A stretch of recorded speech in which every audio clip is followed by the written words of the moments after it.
Welcome to Marriage Advice with a couple who have been married quite a long time. Their names are Tom and Cheri, but you already knew that. Today's question is, how did you learn to accept each other's faults? Well, that wasn't too hard for you, right? Because I don't have any. The list... You know, so obviously when there's somebody in the relationship that has no faults whatsoever, that person has to give a little bit more and try a little bit more to accept the other person's faults. But you do have to realize that no matter how hard you try, you cannot change your spouse. So you have to accept the faults. Yes. You have to come to terms with them. Yes. You have to come to the terms with the fact that, you know... Yes. I don't feel like I can really say stuff about his faults in front of the camera.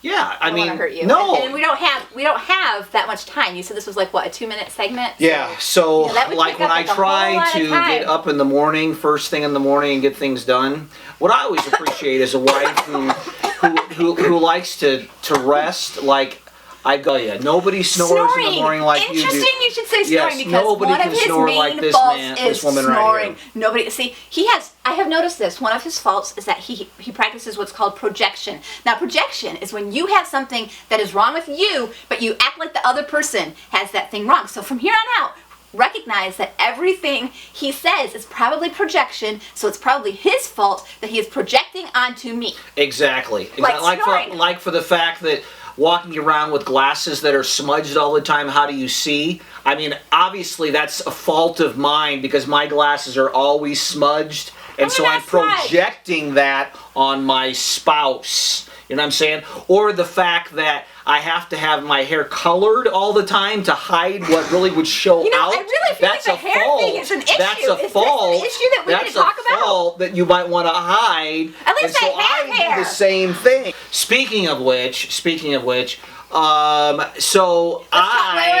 Here's another thing that okay.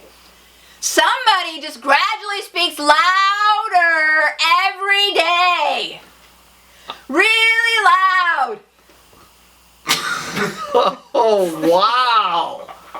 Wow. You know why that is? Because when your spouse can't hear you, you have to speak louder.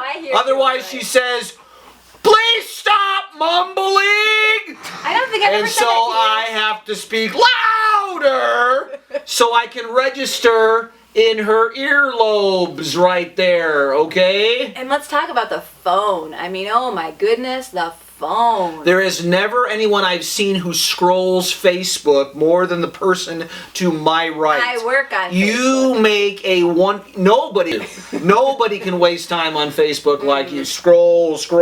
What you doing? Just scroll. At least. What you doing? Just scroll. At least I know how to use Facebook. Oh, you better know how to use it. That's all you're doing. I mean, if you don't know how to use it, I don't know what you're doing for those. Yes. So now that we have discussed some of each other's faults, how did you come to terms with accepting those faults? Oh, that's right. We've only talked about accepting the faults. Accepting the faults. You have to realize that you have a fault. Yeah. So until you can admit that you have a fault, you can't accept your spouse's faults. And I do that. You know why I do that? That's exactly what it is. Because I am perfect to a fault.